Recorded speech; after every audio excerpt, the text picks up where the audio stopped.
আজকে আমরা থোর ও দাদা জেবে মুভির পরের পর্বের সম্পর্কে জানব। টোটাল দাদাগিরি 2018 সালে মুক্তিপ্রাপ্ত পথিকৃত বসু পরিচালিত একটি জমজমাট অ্যাকশন, রোমান্স ও কমেডি ঘরানার বাংলা চলচ্চিত্র।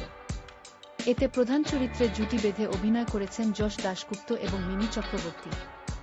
সিনেমার দারুণ সব অ্যাকশন দৃশ্য, হালকা চালে প্রেম ও পারিবারিক ড্রামা তরুণ দর্শকদের অনেক বিনোদন দিয়েছিল। এই সিনেমার মূল প্রেক্ষাপট, চরিত্রায়ন এবং কাহিনীর গভীরতা দর্শকদের মনে এক অনন্য জায়গা তৈরি করে নিয়েছে। প্রত্যেকেই তাদের নিজ নিজ চরিত্রে অত্যন্ত সুন্দর অভিনয় উপহার দিয়েছেন।